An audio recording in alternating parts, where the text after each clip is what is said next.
네, 출애굽 여정에서 결정적인 장면 중에 하나가 나오고 있습니다.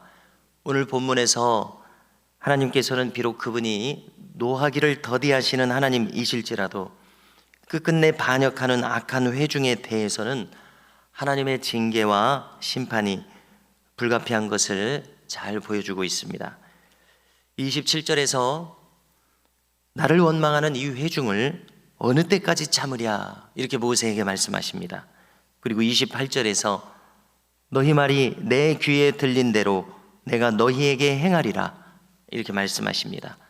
이제는 더 이상 회개의 기회가 없습니다. 심판이 선포되는 때가 오게 된 것입니다. 백성들의 원망은 도무지 부정적인 말들 뿐이었습니다. 온갖 악한 말들을 여과 없이 늘어놓았습니다. 그들은 차라리 광야에서 죽었다면 좋았을 것이라고 말했었는데요, 하나님의 심판은 바로 이렇게 말한 그대로 되게 하시겠다는 것입니다. 하나님의 심판이 길게 선포되고 있습니다. 20세 이상으로 원망한 자 모두에게 해당되는 심판이었습니다. 그래서 그들 모두는 한 사람도 예외 없이 광야에서 죽게 됩니다. 약속의 땅 가나안에 한 발짝도 발을 디디지 못합니다. 오직 갈렙과 여호수아만이 여기서 예외입니다. 왜냐하면 그들만 하나님의 말씀에 순종했기 때문입니다. 약속에 순종하고 믿었기 때문입니다. 그들은 가나안 땅을 즉시 정복할 것을 주장했습니다. 하나님의 심판의 내용 중에서 백성들이 원망하면서 사로잡힐 것이다 이렇게 말하던 그들의 유아들은 가나안 땅에 들어가게 하실 것입니다. 그렇지만 백성들의 자녀들은 40년을 방황하게 만들 것이라고 하십니다. 자, 정탐한 날들이 모두 40일이었습니다. 그 40일의 하루마다를 1년으로 삼아서 40년간 죄악을 담당할 것이다. 그제서야 내가 싫어하면 어떻게 되는지를 알리라 이렇게까지 말씀하시는 모습을 듣게 됩니다. 하나님의 심판이 계속 선포되는데요, 정탐 결과 그 땅에 대해서 악평했던 10명은 재앙이 임하여 죽게 되었습니다. 어떤 내용인지 어떻게 죽게 되었는지 자세하게 알려주지는 않습니다. 재앙이 임하여 죽습니다. 오직 갈렙과 여호수아만 생존하게 되었습니다. 자, 이렇게 길게 내려진 이 징계의 내용이 모세를 통해서 백성들에게 그대로 전하여집니다. 39절에 보니까 그제서야 백성들이 슬퍼합니다. 그제서야 뉘우치는 것입니다. 후회하는 것입니다. 자신들이 범죄했다고 이제서야 말하기 시작합니다. 그래서 우리는 오늘 말씀을 통해서 너무 늦은 회개가 이루어질 수 없구나, 그것을 깨닫게 됩니다. 자, 우리가 심판대를 생각하게 되면 이해할 수 있습니다. 심판대에서 회개하는 사람들이 있을 것입니다. 심판대에서 자기들이 경고를 들은 대로 모든 것이 이루어지는 것을 그제서야 확인하고서 그 자리에서 회개하고자 하는 사람들이 있을 것입니다. 그러나 그때는 너무나 늦은 때가 되는 것이죠. 심판이 선언되는 때이지 회개의 기회가 주어지는 때가 아닙니다. 오늘 이스라엘 백성들이 그와 같았습니다. 지금은 징계의 내용이 선포되는 때지 기회가 주어지는 때가 아니었습니다. 그제서야 슬퍼하고 하면서 범죄했다고 말합니다.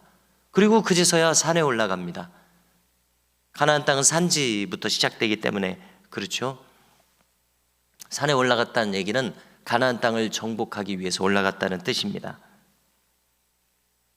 자, 너무나 지금 늦은 행동들을 하고 있습니다. 어리석게도 이제서야 가나안 땅을 정복했다고 나섭니다. 여기에 대해서 모세는 즉시 만류했습니다. 너희가 형통하지 못하리라. 그러나 그들은 계속해서 고집하는 것입니다.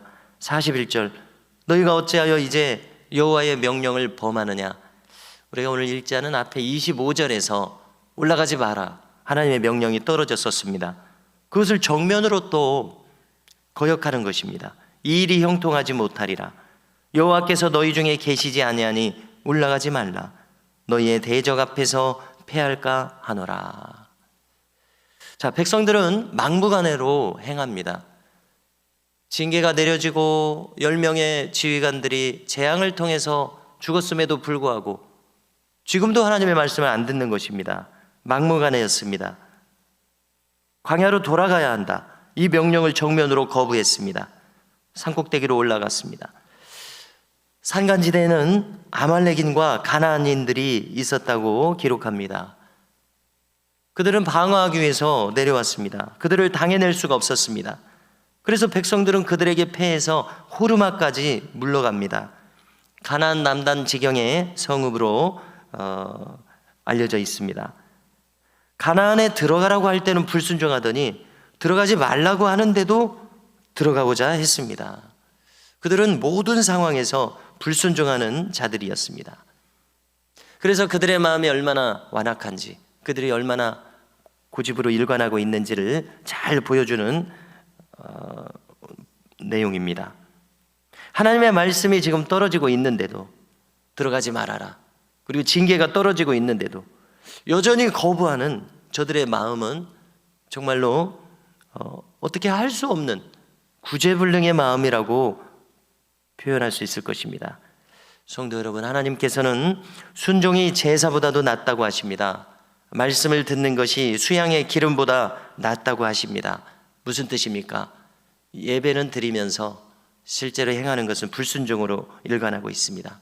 그러면 그 예배는 무의미하다는 말씀입니다. 바울은 종종 자주 쓰는 말 중에 믿어 순종케 하신다, 이 말을 여러 번 쓰고 있습니다. 우리가 믿을 때 그것은 바로 순종으로 나타나게 되어 있습니다. 믿음은 순종을 수반합니다.